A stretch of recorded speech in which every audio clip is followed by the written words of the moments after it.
est à 7 heures. Nous sommes 3 heures après la fin du Le monde. ciel s'est enfin mis d'accord, éliminons de l'univers la race humaine par la mort. La parole est à Jupiter, envoyons donc un météore sur cette urgence que j'aborde, sauf sur Gertrude que j'adore.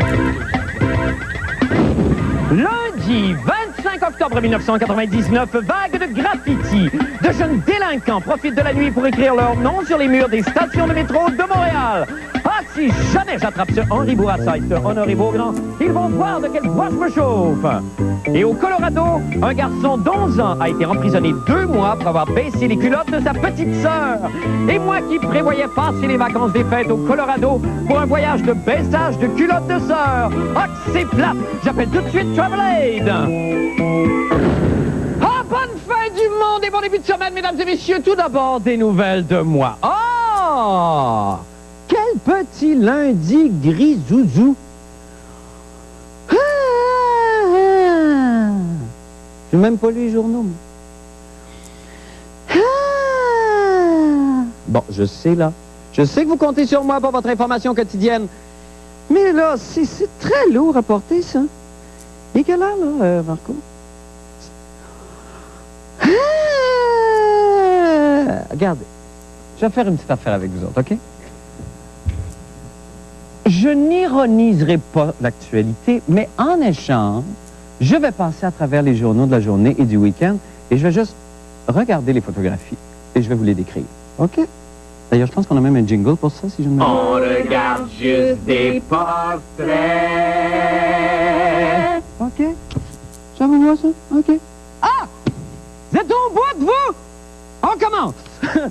Première photo, nouvelle internationale. L'Indonésie est attaquée par un slinky géant. Et là, on voit tous les Indonésiens en train de chercher le bout. Eh, mon Dieu, que ça va mal dans le monde, hein? Pendant ce temps-là, au Japon, on organise une projection spéciale du premier film en urinoir-orama. Succès bœuf!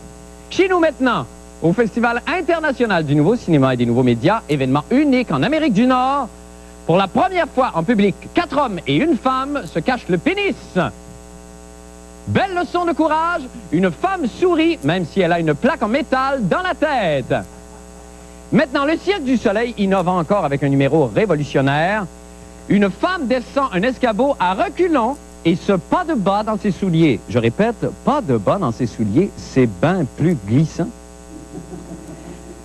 Nouvelle médicale maintenant. Un chercheur d'une université américaine aurait découvert le point G d'un ballon de basket. S'en passe-tu des affaires? Santé maintenant. On aurait enfin découvert la raison du problème des retards à Urgence Santé. Un géant s'accoterait sur des ambulances. Mais bon, ce n'est encore qu'une rumeur. Sport. La patineuse Josée Chouinard se met au vélo de montagne. C'est interminable, cette affaire-là. Maintenant, dans la rubrique « Que sont-ils devenus ?» Monique Simard. Elle ressemble de plus en plus à Nathalie. Je répète, elle ressemble de plus en plus à Nathalie. Droits de l'homme maintenant, au Pakistan, un organisme dénonce l'usage des enfants comme médaille par les militaires. D'autre part, en Australie, une nouvelle loi force des humains à se transformer en corde à linge. Je répète, Monique Simard ressemble de plus en plus à Nathalie. Maintenant, tendance, un menuisier avant-gardiste lance la mode de la toilette au milieu d'un escalier. Et enfin, à peu près temps, alimentation maintenant. Pour seulement 4,99 $, un restaurant offre de vous slapper son repas d'en face, un repas complet. Et pour 10 $, un autre vous permet de kicker un lunch. Et voilà, c'est ce qui me fait maintenant ce tout nouveau segment. On regarde juste les portraits. On regarde juste des portraits. Maintenant, pour les nouvelles de la fin du monde, eh bien, le métro de Montréal a connu au cours du week-end une vague sans précédent de vandalisme. 5 stations de la ligne verte et de la ligne bleue ont été la proie des taggeurs qui ont peint des centaines de graffitis. Bon, j'avoue, moi, quand j'ai lu cette nouvelle, ça m'a rendu très nostalgique parce que moi, jeune, si jeune, moi aussi, j'ai été tagueur graffitiste du métro et moi aussi, j'ai voulu renverser le système par le biais de la peinture en spray. Est-ce qu'on a une photo, d'ailleurs? Je pense qu'on a une photo. Oui! Ben oui, moi aussi, j'ai défiguré la station du parc avec ce slogan ravageur « Hell back !» qui, en langage de rue, signifie « El pouvoir à Angèle Coutu ». Ça fait très peur, ça. Grand amateur d'art de la rue, Jean-René Dufort a pris le métro pour nous. Bonjour, vous voyez ce graffiti? Ben, c'est moi qui ai fait ça. Tout ce graffiti-là, j'ai fait ça en passant dans un trou d'homme cette nuit dans le métro. J'ai fait ça pour passer dans les journaux, passer à la TV, puis vous pouvez l'effacer. Je m'en sac. Mon but est atteint. La personne qui fait des graffitis, elle le fait dans des lieux publics pour se faire reconnaître publiquement. Alors, de voir son graffiti exposé en première page d'un journal ou à la télé, par exemple, ne fait que l'encourager à en faire d'autres. Et ce qui est dommage, c'est qu'en faire d'autres dans des conditions encore plus hasardeuses, plus dangereuses et dans bien des cas, pour aller chercher le sensationnalisme. Voilà donc ce que veulent ces Régent Ducharme de la cacane de peinture et ces Picasso en spray. Faire parler d'eux. Ben ouais, mais qu'est-ce que tu veux? J'ai manqué d'amour dans ma jeunesse, moi, tabarnak. Le métro de Montréal, 700 000 personnes y passent chaque jour. Alors, c'est extrêmement intéressant de voir son œuvre reconnue par autant de personnes en même temps. Alors, c'est ce qui en fait un lieu de prédilection. C'est sûr que c'est pas au Musée d'art contemporain qu'on a cet exposure-là. Il en rentre seulement 415 par jour, puis les lundis, c'est fermé. Tandis que quelques graffitis bien placés dans le métro te donnent le front du Devoir et le front de la presse. Rien qu'un matin, il y avait dans le métro de la Place des Arts 3 caméras télé puis le grand photographe du Devoir, Jacques Nadeau. Normalement, ça prend un quiz de go buffet pour attirer tous ces médias-là. Mais si vraiment le trip, c'est d'avoir son œuvre à la page du Journal de Montréal, de la presse, est-ce qu'on n'est pas présentement aujourd'hui en train de jouer leur jeu? Tout à fait. Et ça, depuis quelques jours, j'arrête pas de le dire aux médias. Je sais que les médias doivent faire de la nouvelle. Bon, ça va. Nous, c'est la première fois qu'on acceptait de parler de la problématique des graffitis lorsque les événements sont arrivés à Place des Arts en se disant, bon, mais on va peut-être essayer d'aller chercher la collaboration des gens. S'ils peuvent, s'ils voient quelqu'un qui fait un graffiti, peut-être qu'il pourrait nous le rapporter, puis on pourrait arriver plus vite sur place pour prendre action. Mais en attendant d'être stoulés, les graffititeux peuvent aujourd'hui se dire « I love the STCUM ». Ici Jean-René Dufort, dans le métro. Et oui, c'était la grande nouvelle ce week-end. Jean-René, bonsoir. Salut. Bon, effectivement, est-ce que c'est pas là, il se passe rien, j'imagine? Est-ce qu'on est à ce point en manque de nouvelles pour donner de l'importance au graffiti dans le métro de Montréal? Ou est-ce que vraiment ça choque l'opinion publique et c'est devenu un fléau? Bien, ça a choqué l'opinion publique parce que ça a été quand même assez gros. C'est un bon coup. Les graffititeux ont fait un très bon coup parce que le but d'un graffititeux, que ce soit en compétition avec d'autres graffititeux ou seul, c'est de se dépasser soi-même, d'aller foutre sa graffiti, sa signature, à la place la plus fuckée, la plus dangereuse. Et là, on accomplit. Donc, ils ont vraiment été... Ah oui, il y en a qui font ça au péril de leur vie. Ils ont eu des érections ce matin en regardant le journal. Ah ben oui, j'imagine. Mais là, alors là, qu'est-ce qu'on fait? On lance un avis de recherche. Et là, si on attrape, par exemple, on parlait de Castro dans les journaux ce matin, qui est comme une vedette de la chose, un tagger vedette, qui lui, c'est vraiment, il s'en va sur les autoroutes. Bon, est-ce que vraiment, si on attrape Castro, par exemple, qu'est-ce qu'on va faire avec Castro? Est-ce qu'on va lui demander de nettoyer? Est-ce qu'on va lui imposer une amende? Ben, on peut faire ça parce que les 3 ticus qui sont fait prendre par la police hier à faire des graffitis vont être condamnés à nettoyer leurs graffitis. OK, d'accord. Donc, si Castro est condamné à nettoyer ses graffitis, il va juste avoir plus de job que les autres. Ça va être un peu plus compliqué. Mais il paraît qu'un graffiti en attire un autre. Ça fait que si on attrape Castro, il va en avoir un autre. OK, d'accord. Donc, c'est un problème on est condamné à nettoyer ça. Comment en Europe et à New York, où les murs sont bondés autant dans le métro de New York, par exemple, je pense avant, comme disait Jacques, avant la flotte de Bombardier qui a un peu renouvelé le stock. Mais je veux dire, c'était complet. On avait abdiqué, là, j'imagine, dans ces grandes métropoles-là, où est-ce qu'il y a encore un budget de nettoyage pour ça et on tente d'affronter le problème? Il paraît même qu'une escouade spécialisée dans le pognage de Castro à New York et à Montréal, bon, il n'y a pas vraiment, c'est ceux qui se promènent. Mais c'est pour ça qu'à la STCUM, on fait appel à la délation. Si vous voyez quelqu'un qui peinture quelque chose, eh bien, s'il y a un rouleau, peut-être que c'est juste un peintre, là. Ouais. Mais ils veulent vraiment faire appel à la délation. OK, parfait.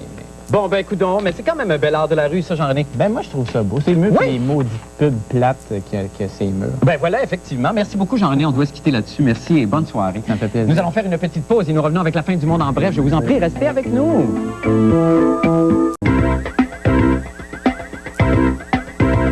La fin du monde en bref maintenant. Un photographe de mode américain a mis aux enchères aujourd'hui sur Internet des ovules de mannequins. Ça, vous savez, c'est très, très facile à reconnaître un ovule de mannequin. Dans un tas d'ovules, par exemple, c'est le seul qui se retourne comme ça. Selon l'organisateur de cette vente, Ron Harris, les prix des œufs de mannequin pourraient atteindre 150 000 $. Alors, je ne sais pas si vous savez, mais en France, une pareille vente serait parfaitement illégale. Cependant, le photographe, M. Ron Harris, a su subtilement détourner la loi française, pour parvenir à faire la promotion de sa grande vente d'ovules de mannequins. On a d'ailleurs des images.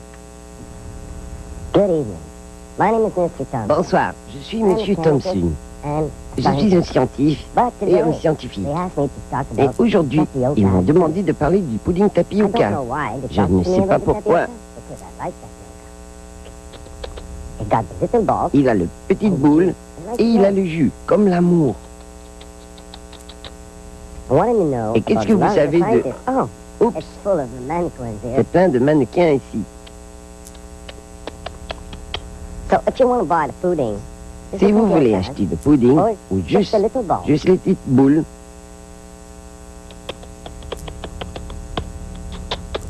vous pouvez nous appeler et nous verrons ce qu'on peut faire pour vous, comme les supermodèles. Pourquoi j'ai dit top modèle? Je ne sais pas.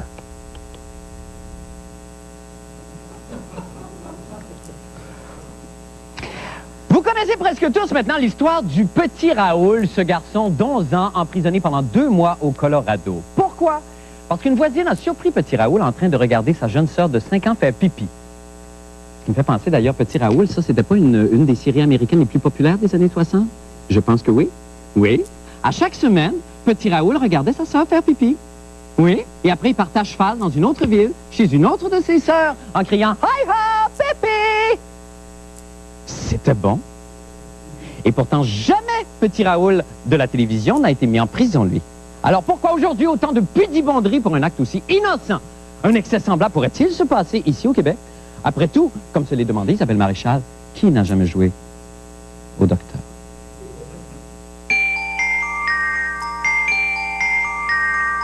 Vous, avez-vous déjà joué au docteur quand vous étiez plus jeune? Oui, ma mère, elle s'en souvient. Oui, avec mon frère. Avec votre frère? Oui, je m'en souviens. Racontez-nous. Ah, ben là, on se baissait les culottes comme tout le monde. Hein? J'avais juste une sœur, elle était plus vieille que moi. Alors moi, j'étais l'infirmier, puis elle, c'était le médecin. Intéressant. Oui, c'était le fun. On se cachait toute la galerie, puis on s'amusait à essayer de découvrir des parties du corps de l'autre et de façon réciproque. C'est ça, hein? Toi, ça a l'air à ça. Vous, non? Si. Oui, moi, c'est avec dans ma famille, avec les amis, les petites sœurs. L'exploration sexuelle chez les enfants, ça fait partie du cadre de développement. C'est-à-dire qu'ils arrivent à un âge, surtout après 2 ans et demi et avant l'adolescence, où il y a une phase normale d'exploration sexuelle. On retrouve ça même chez les animaux.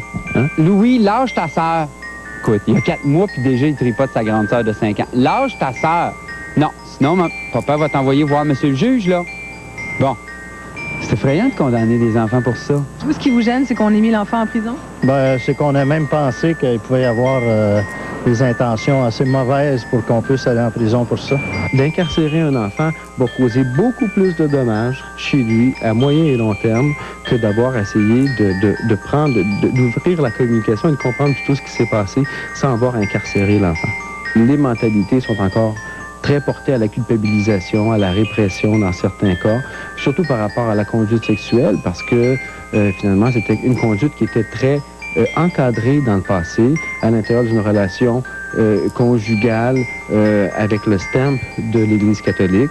Aujourd'hui, c'est beaucoup moins dans cette direction-là. Tous les dimanches, on se retrouvait chez Tante Mireille pour un brunch. Et là, c'est ma cousine Joanne m'a un peu initié. Ouais. Vous en avez retiré du plaisir? Énormément. Ça a été mon premier contact avec les jeux de société. C'est malsain, à votre avis? Pas tout. Et nous sommes de retour avec Isabelle Maréchal. Isabelle, bonsoir. Bonsoir. On a reconnu quelqu'un quand même à la fin, là. Hein? Non, pas moi. Isabelle, donc on vous renvoie la question. Est-ce que, malgré nos excès ici, est-ce qu'on pourrait assister à une affaire comme celle-là? Bien, effectivement, si ça nous arrivait ici au Québec, Marc, même si nous sommes une société beaucoup plus tolérante, comme disait le pédopsychiatre, oui, beaucoup plus ouverte, il y a encore des mentalités qui sont longues à changer. Il y a quand même une loi sur les jeunes contrevenants qui fait en sorte que, à moins d'avoir 12 ans, il faut vraiment un minimum de 12 ans d'âge avant qu'on puisse être accusé d'un délit comme celui-là. Donc, le petit garçon à 11 ans ici, on pourrait même pas lui porter de tels gestes parce qu'on considère qu'à 11 ans, on n'est pas encore assez responsable pour faire l'objet de plaintes comme ça. Alors, qu'est-ce qui est arrivé exactement? Est-ce que c'est le fait que ce soit dans un état très pudibond et ou alors qu'il soit tombé, que Raoul soit tombé sur les mauvaises personnes, ou il y avait cette histoire aussi? Oui, il y a quand même quelque chose de louche. Bon, évidemment, on n'est pas au Colorado, on n'est pas là pour suivre l'histoire. Ce qu'on en sait, c'est par bribes dans les journaux. On sait que c'est un petit garçon qui est né aux États-Unis de parents suisses. Les parents, d'ailleurs, ont fui les États-Unis, mais se promettent de revenir à temps pour le procès du petit garçon qui va bel et bien avoir lieu le 8 novembre, semble-t-il. Donc, il va bel et bien être traité en cour de justice. Épouvantable. En ce moment, il faut dire qu'il a été incarcéré 2 mois dans une institution pour jeunes. Et depuis une semaine environ, il est dans une famille d'accueil. Mais une chose est sûre, comme nous disait le psychiatre tout à l'heure, il va ressortir de là complètement perturbé. Il doit déjà être assez perturbé. Et quant à sa famille, c'est vrai qu'il y avait, on peut se poser des questions. Les parents, semble-t-il, auraient ouvert, mais sans vraiment l'opérer, un commerce sur Internet, un commerce de pornographie. Mais les parents nient tout, donc ce sera à voir. Semble-t-il qu'ils ont déjà été trouvés coupables. Ils ont même payé une pénalité pour avoir laissé leurs enfants sans surveillance.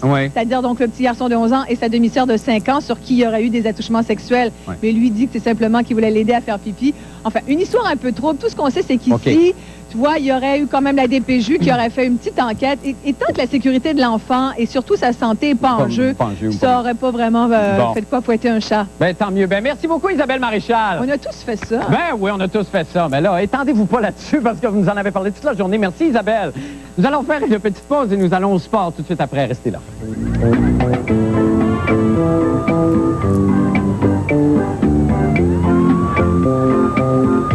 Salut, c'est Éric Martel du 96.9. C'est quoi? Venez vivre l'ambiance unique et intime du Studio Théâtre C'est quoi? Et on reçoit les meilleurs artistes. Le 1er novembre, Éric Lapointe. Et le 8 novembre, toute la gang de Notre-Dame de Paris. Et pour gagner vos billets, ben vous écoutez C'est quoi? Informatique SMI, spécialiste en matériel informatique reconnu depuis 10 ans comme fournisseur des grandes entreprises et du gouvernement. Désormais, vous aussi pouvez bénéficier d'une gamme complète des marques les plus réputées, mais surtout d'une même qualité de service des entreprises. Personnalisé.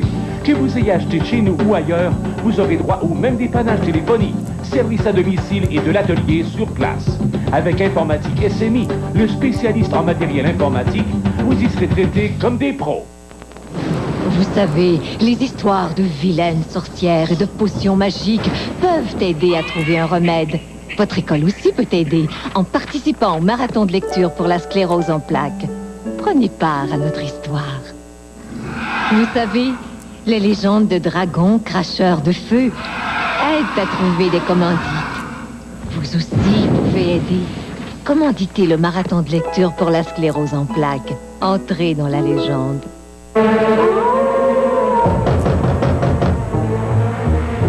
Vous l'avez demandé, vous l'avez attendu.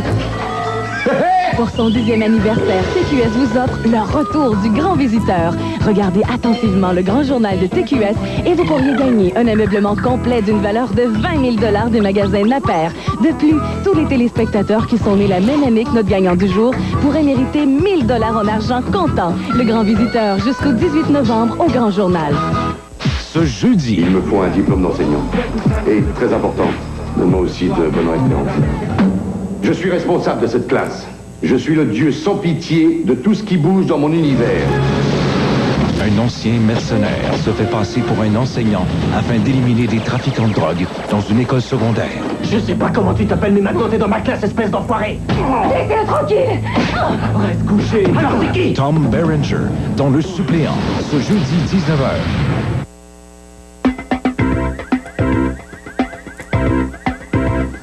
Maintenant, le retour de Paulo des sports. Bonsoir, Paul, et bon début de semaine à vous. Oui, vous avez passé un bon week-end. Un très bon week-end. Excellent. Non, vraiment, Paul, vraiment. Oui, vous avez l'air de vraiment. quelqu'un très reposé. Et j'étais tout oui devant, j'imagine que c'est de ça que vous allez me parler. Je me fie à la couleur de cette décision qui a été renversée. La couleur Ferrari, bien entendu. Nous allons parler de ce que nous avons surnommé ici la Ferrari, mais passons outre ce jeu de mots facile, ce calembour. Non, pas mais facile. enfin, je voulais le rappeler comme ça.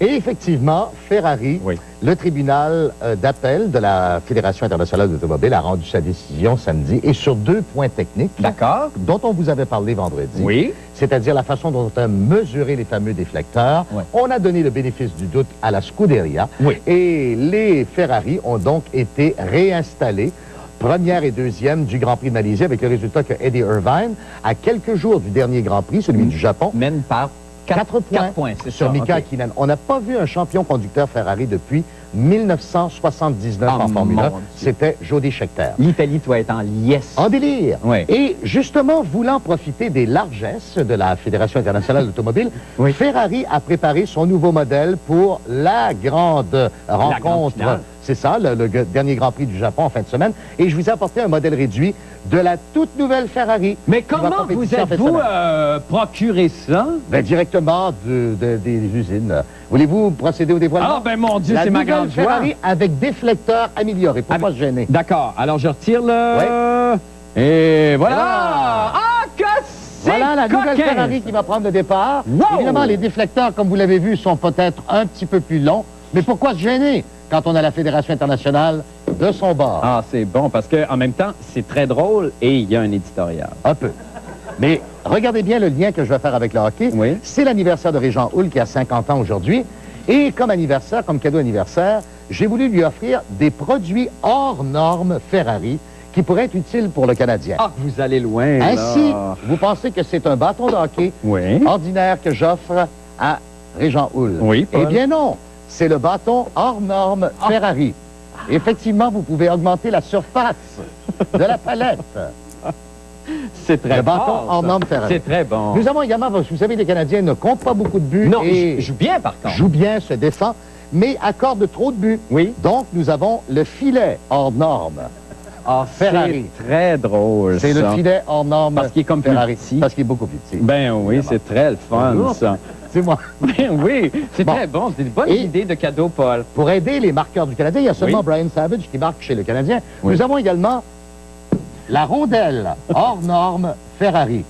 Plus grosse. Plus grosse. Elle permet, avec le bâton hors norme Ferrari, ici, c'est ça, d'augmenter ses chances de marquer. Ah, j'aurais cru le contraire, moi, que plus elle est petite, plus elle est sincère. Mais bon, c'est une question de vision. Alors, vous voulez compter un but, là? C'est de la grande télévision, ça. Les produits hors normes Ferrari disponibles chez vous bientôt. Ben, merci infiniment, Paul. Ça part fort la semaine. Il y a un éditorial, d'ailleurs. Je sais, il faut le décoder. Demain. Merci beaucoup, Paul. Et bonne soirée à vous. Nous allons faire une petite pause et nous revenons avec une météo toute spéciale. Restez avec nous.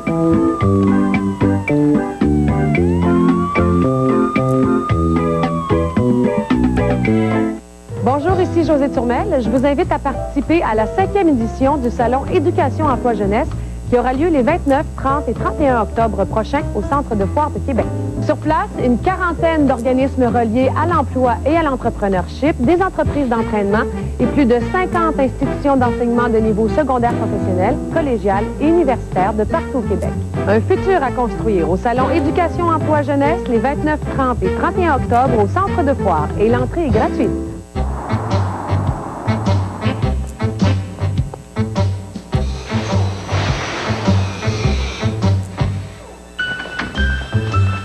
Ça sera pas long, M. Côté. Parce qu'ils savent qu'ils n'auront jamais de mauvaises surprises. Les clients de Good Ranch peuvent dormir sur leurs 2 oreilles. Madame Boileau, votre voiture est prête. Déjà? Encore 2 minutes. Je suis un peu pressée parce que je m'en vais à l'enregistrement d'Autostop. C'est le nouveau show sur l'automobile à TQS. Autostop vous informe sur les lois, la sécurité, les assurances. Le financement, les garanties. Les nouveaux modèles. L'informatisation. Tout ce qu'il faut savoir sur l'automobile. Autostop, c'est aussi un show fait pour bien nous conseiller. Michel. Pierre! Autostop tous les samedis matins 9h30 à TQS. En reprise le dimanche soir après Planète Pub. Action! Mesdames et messieurs, les arts et spectacles. Théâtre. Oh, Roméo, pourquoi es-tu? Gino. Et le gagnant est... Isa Zap, au Grand Journal. Juliette, ma chérie. Zap, zap, zap. Je ne serai plus jamais. Gino. Allez! Merci beaucoup. Coupé! Avec Gino Chouinard et Isabelle Boutin, les arts et spectacles à Québec, tous les jours, au Grand Journal. Bon, c'est l'Halloween dimanche, là? Eh bien, cette semaine, à la météo, nous avons des enfants déguisés. La machine, elle marche tout le temps. Alors, on rejoint tout de suite la météorologue amateur du jour, la jeune et jolie Audrey Maréchal Lauren, la fille, la célèbre fille d'Isabelle. Bonsoir, Audrey. Allô? Comment vas-tu? Ça va. Alors, Audrey, si la caméra peut se rapprocher un peu, explique-nous en quoi t'es déguisée, toi, pour l'Halloween. Sorcière. Ah, t'es déguisée en sorcière! Mais ça, c'est une sorcière qui ressemble beaucoup à une émission de télé. Ah ouais. Qui s'appelle? Non. OK, qui s'appelle Non? Je pense que c'est les copines d'abord. C'est audacieux. Merci, Audrey, c'est tout le temps qu'on a. Merci beaucoup, bye. Surveillez la chronique de la fin du monde dans le cahier Week-end du Journal de Montréal et du Journal de Québec. Et lisez demain, dans le Journal de Montréal, la section informatique.